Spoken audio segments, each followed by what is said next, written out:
Xin chào các bạn. Đây là tập 3 trong loạt video Vì sao người Việt luôn tìm cách rời đi. Tập 1: Mỹ khổ hơn Việt Nam, sao họ vẫn muốn đến nơi khổ. Tập 2: Nếu Mỹ mở cửa như năm 1975, Việt Nam còn lại ai? Và hôm nay mời bạn đến với tập 3: Cuộc trốn chạy kéo dài hơn 70 năm và những người bị kẹt lại. Nếu cây cột điện biết đi, nó có chạy không? Chắc chắn là có. Nhưng chạy từ đâu? Có người nghĩ cuộc trốn chạy của người Việt bắt đầu từ năm 1975. Sự thật không phải là vậy. Nó đã bắt đầu từ năm 1945, khi người Việt, người Hoa và nhiều cộng đồng khác đã âm thầm tìm cách bỏ đi. Chỉ có điều họ không thể đi xa, và không phải ai cũng biết họ đã từng bỏ chạy. Năm 1945, sau khi Nhật đầu hàng đồng minh, Việt Nam rơi vào một khoảng trống quyền lực. Miền Bắc rơi vào cảnh đói khát chưa từng có. Người đói chết đầy đường, cha mẹ phải bán con, làng này ăn trộm khoai làng kia, lúa cướp về nấu chưa chín đã ăn, chết ngay trên nồi cháo. Nhưng đó chưa phải là cuộc trốn chạy đầu tiên. Cuộc trốn chạy đầu tiên là của người Hoa. Họ rời khỏi Trung Quốc sau các cuộc diệt chủng thời Quốc dân đảng và cuộc nội chiến với Đảng Cộng sản Trung Quốc. Từ Quảng Đông, Triều Châu, Phúc Kiến, nhiều gia đình người Hoa đã sang Việt Nam, đặc biệt là miền Bắc, để tị nạn chính trị. Họ là người khách gia, người Triều Châu, người Quảng Đông.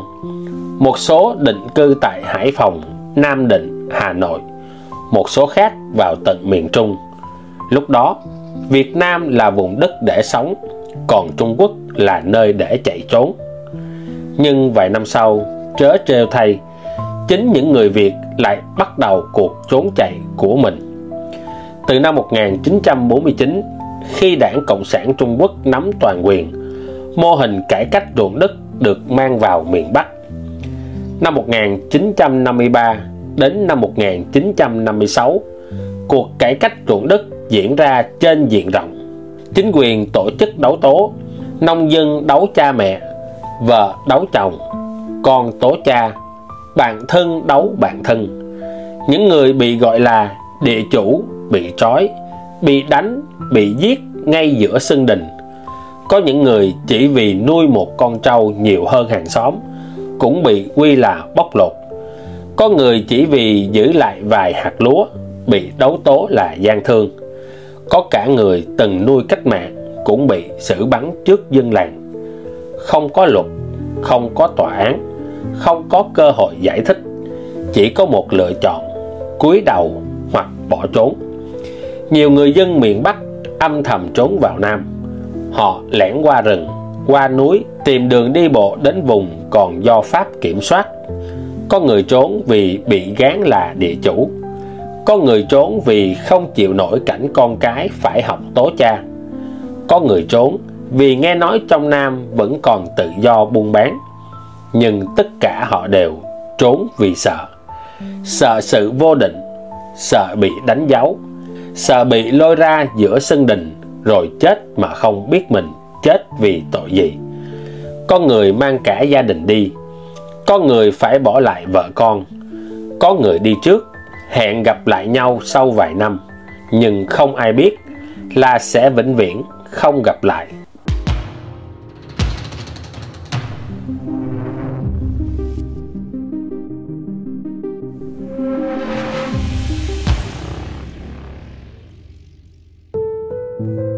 Lịch sử thường nhắc tới những người Bắc 54 như một cuộc di cư lớn sau Hiệp định Geneva.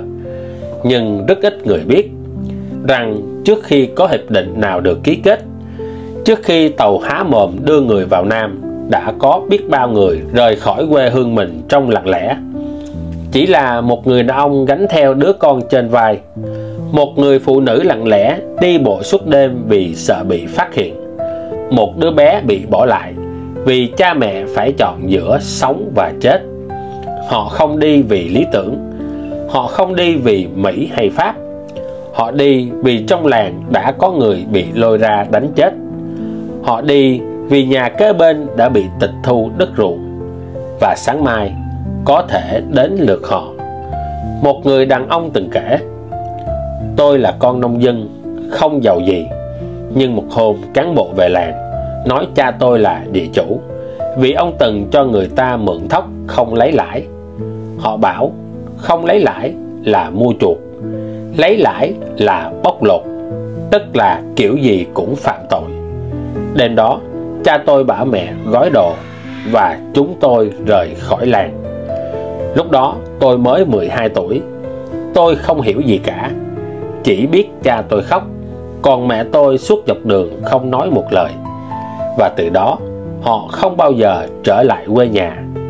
Cuộc trốn chạy này không có ống kính ghi hình, không có phóng viên phương Tây đưa tin, không có trại tị nạn để trú ẩn, không có ai đón tiếp họ ở phía Nam ngoài những ánh mắt dò xét. Thậm chí ngay cả khi tới được nơi an toàn, họ cũng không dám kể lý do, vì sợ bị quy là theo giặc, sợ bị gọi là thành phần phản động, sợ con cái mai sau không được đi học. Vậy nên họ sống im lặng. Đó là những người bị gạch tên khỏi sổ gạo, là những người không có hộ khẩu, không được cấp ruộng, là những người bị lịch sử quên lãng.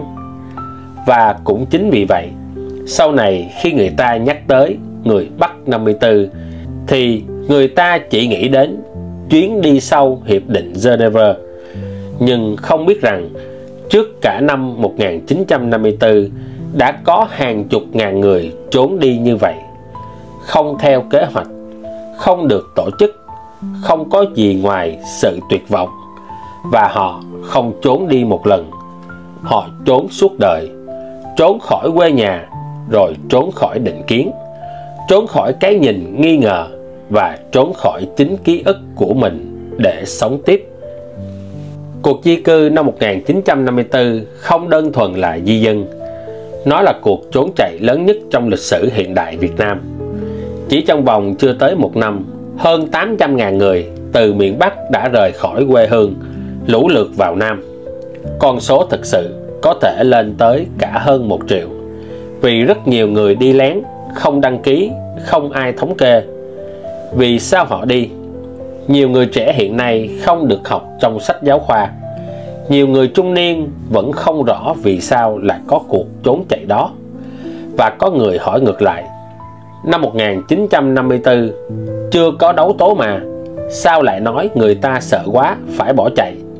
Nhưng sự thật là người ta đã bắt đầu sợ từ trước đó rất lâu, vì họ đã chứng kiến hoặc nghe kể lại những đợt cải cách đầu tiên bắt đầu từ cuối năm 1949, rồi rải rác đến năm 1953, và đến đỉnh điểm là năm 1956. Nhưng ngay cả trước năm 1954, nỗi sợ đã lan ra khắp miền Bắc. Có những gia đình vừa nghe tin xã bên kia bắt đầu cải cách là vội gói ghém đồ đạc, đem theo vài đứa con rồi băng rừng lội suối vào Nam. Người ta không sợ vì nghèo, người ta sợ vì không biết ngày mai ai sẽ tố ai, và mình có phải là người tiếp theo không. Cha tố con, vợ tố chồng, có người chỉ vì giữ lại vài lon gạo mà bị kết tội là địa chủ.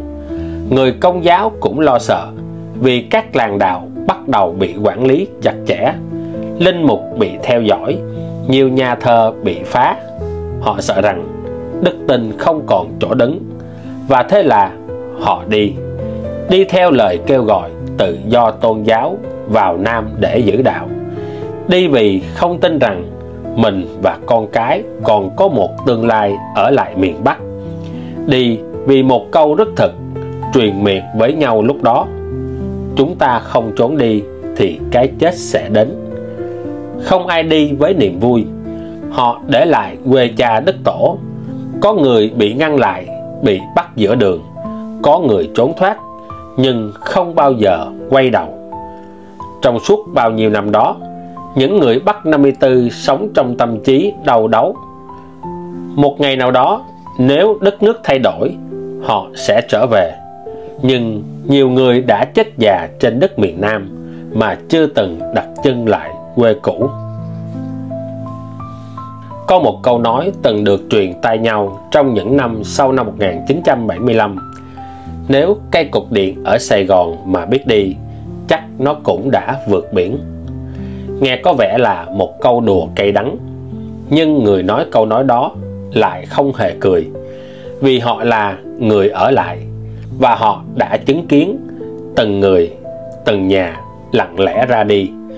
Có người mang theo vợ con, mang theo giấy tờ, mang theo niềm tin sẽ sống sót. Có người không kịp mang gì, chỉ trốn trong lòng ghe, trong chiếc lu nước hoặc dưới sàn tàu cá, chỉ để được ra biển.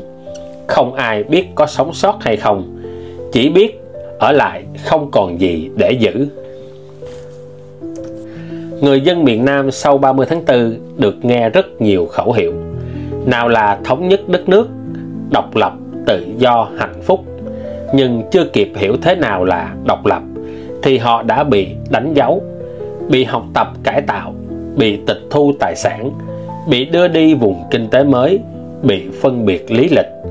Có những người từng là kỹ sư, bác sĩ, công chức, thương nhân, chỉ sau một đêm trở thành thành phần ngụy, phản động, cần cải tạo tư tưởng. Nhà bị kiểm kê, của cải bị niêm phong, quần áo không được mang quá 2 bộ, và thời hạn đi học tập cải tạo ban đầu chỉ 10 ngày, nhưng có người 3 năm, 5 năm, thậm chí 13 đến 16 năm mới về, và cũng có người không bao giờ trở về nữa. Vợ ở nhà bán từng cái áo, bán từng cái son để nuôi con. Con phải nghỉ học vì lý lịch không tốt.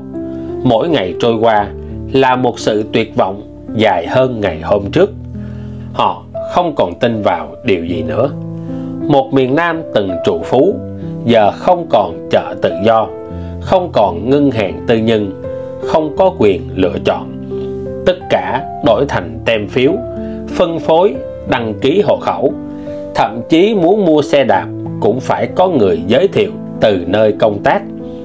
Một gia đình 6 người được chia 6 mét vải một năm. Người dân Sài Gòn bắt đầu xếp hàng mua bo, khoai mì, nước mắm pha loãng. Mọi thứ đổi thành hợp tác xã, quốc doanh, tập thể. Tiền sau 3 lần đổi gần như không còn giá trị. Người ta bắt đầu nghĩ đến chuyện ra đi. Nhưng đi đâu? Đi bằng cách nào? Vượt biên lúc đó không phải là một kế hoạch. Nó là một cuộc đánh cược. Đánh cược với sóng biển, với cướp biển, với tàu chìm, với việc bị bắt lại, bị bắn chết hoặc bị chôn xác tập thể nơi rừng hoang nước độc. Vượt biên nghĩa là đi mà không biết có trở về được không. Nhiều người đợi đến nửa đêm mới dắt con ra bến ghe, dặn bà nội rằng đi thăm bạn một chút, nhưng thật ra là đi luôn. Có người vừa ra khơi thì bị công an bắn theo. Có người bị cướp biển Thái Lan bắt, hãm hiếp hết phụ nữ rồi thả trôi đàn ông giữa biển. Có những ghe chở 80 người, chỉ 5 người sống sót. Đã có rất nhiều cái chết đau đớn xảy ra trên hành trình vượt biên đó. Vậy mà vẫn có người tiếp tục đi, vì ở lại không còn gì để giữ. Không phải vì ghét quê hương, mà vì quê hương không còn ôm họ vào lòng.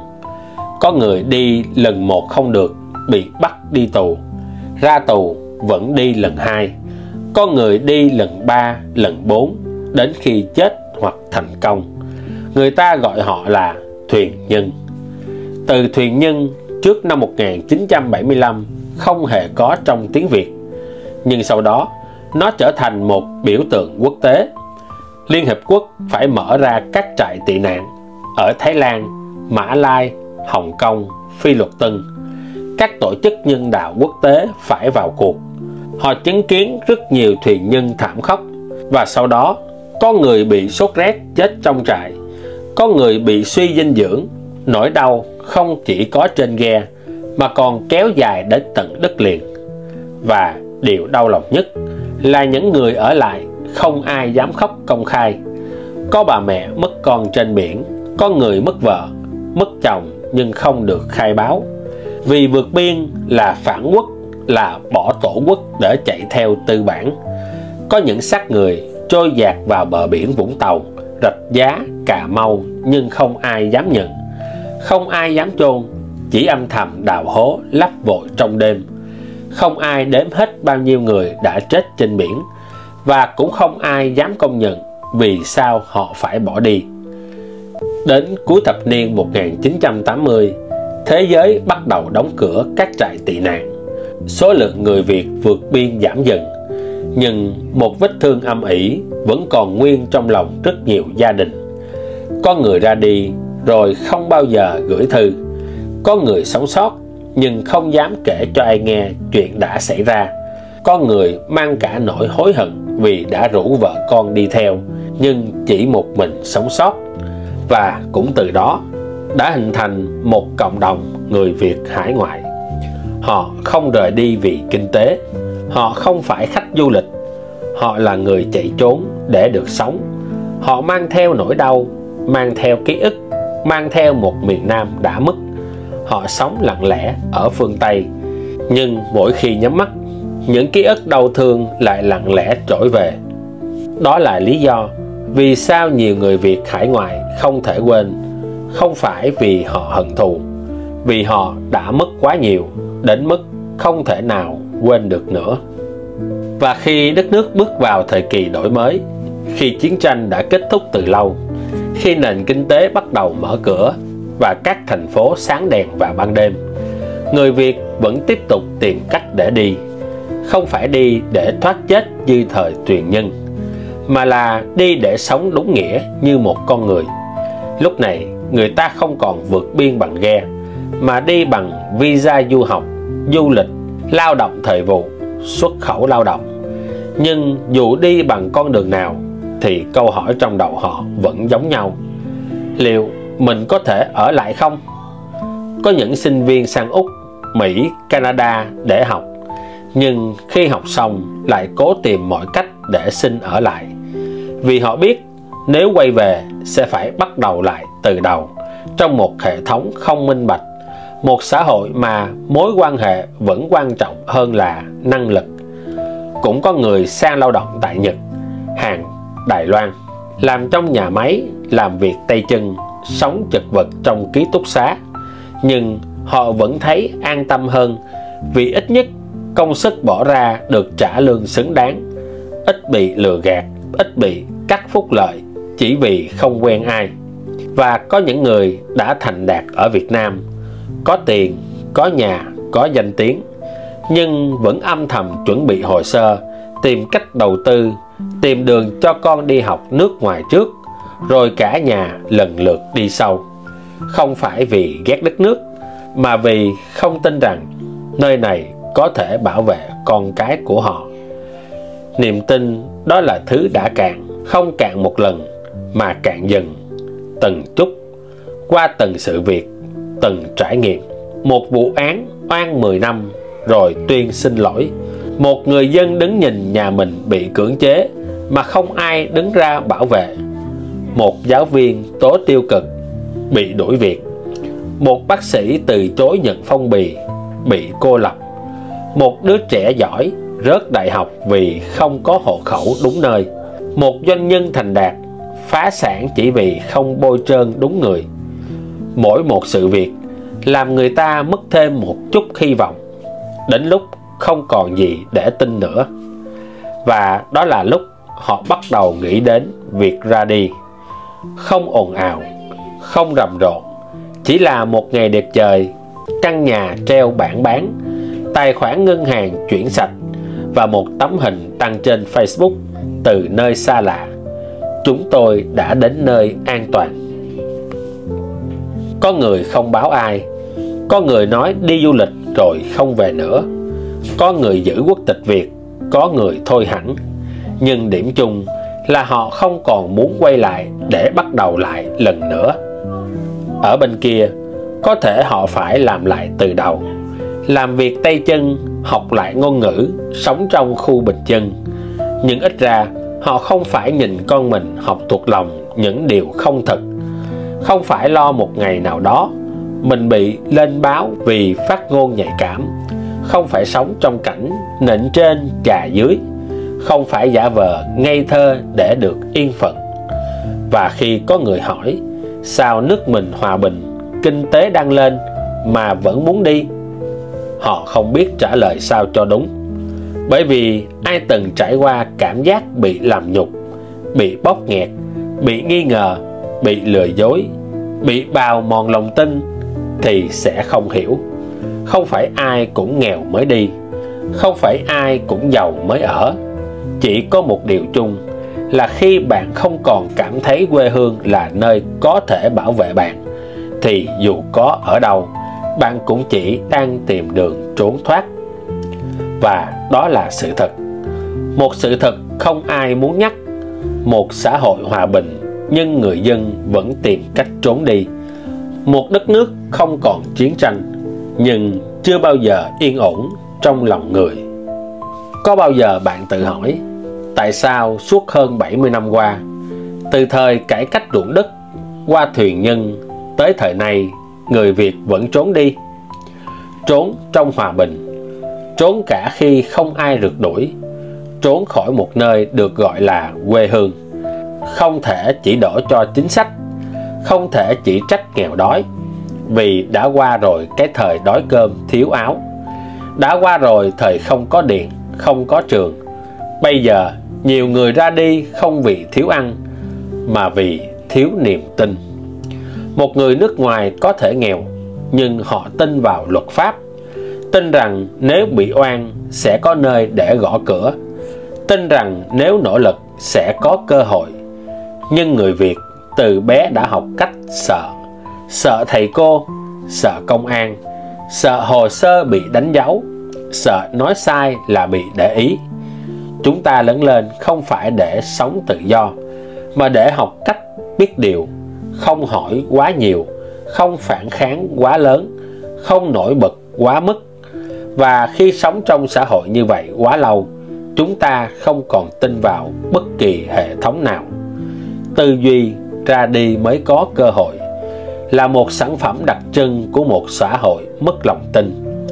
Bạn thử hỏi một người dân bình thường, nếu con bạn có cơ hội ra nước ngoài, bạn có khuyên nó đi không? Hầu hết sẽ gật đầu, không do dự, không phải vì ghét đất nước, mà vì sợ con mình phải sống như chính họ đã từng sống. Sợ con mình bị thầy cô bắt nạt nếu không có phong bì, sợ con mình thi đậu rồi vẫn rớt vì không đúng hộ khẩu, sợ con mình nói thật rồi gặp chuyện, sợ con mình tài giỏi nhưng bị ghét vì không biết luồn cuối. Nỗi sợ ấy ngấm vào máu, và nỗi sợ khiến người Việt chưa bao giờ dám tin rằng mình sẽ được bảo vệ. Không ai dám nghĩ hệ thống sẽ đứng về phía mình. Người tốt bị chèn ép, người thẳng thắn bị loại bỏ, người dám nói bị gọi là phản động. Vậy nên ra đi là một lựa chọn bản năng để sống sót, không còn mang theo giấc mơ lớn, chỉ đơn giản là không muốn bị kiểm soát, không muốn bị đánh dấu, không muốn bị gài bẫy. Thậm chí có người từng nói, ở Việt Nam bạn chỉ tự do khi bạn không làm gì quan trọng. Bạn được yên ổn miễn là bạn vô hình. Nhưng con người sinh ra không phải để vô hình. Con người cần được sống có tiếng nói, có lựa chọn, có hy vọng. Đó là lý do người Việt luôn trốn. Không phải vì nước ngoài là thiên đường, mà vì họ cảm thấy ở đây không còn là nơi an toàn. Và khi lòng tin đã mất thì không gì giữ được chân họ nữa. Nếu có một điều đáng buồn nhất suốt 70 năm qua, thì đó là việc người Việt vẫn không ngừng tìm cách ra đi. Thế hệ này nối tiếp thế hệ khác, không phải để làm giàu, không phải để du lịch, mà là để sống một cuộc đời khác. Từ Bắc 54 đến thuyền nhân 75, đến du học sinh thời nay xin tị nạn. Dù hoàn cảnh mỗi thời mỗi khác, nhưng tâm lý thì giống nhau. Ở lại là cam chịu, còn đi dù đau đớn cũng là hy vọng. Vậy câu hỏi cuối cùng là bao giờ thì người Việt mới được ở lại? Không phải ở lại vì không có visa, không phải ở lại vì không có tiền để rời khỏi, mà là ở lại vì tin rằng dù có khó khăn nhưng đây vẫn là nơi đáng để sống. Ngày ấy chưa đến vì quá nhiều người vẫn chọn rời đi, vì quá nhiều người dù có về quê cũng chỉ là về ngắn hạn rồi quay lại xứ người, vì quá nhiều người dù có tiền, có nhà cũng tìm cách lấy quốc tịch nước ngoài cho con của mình. Vậy thì bao giờ người Việt sẽ không còn rời đi?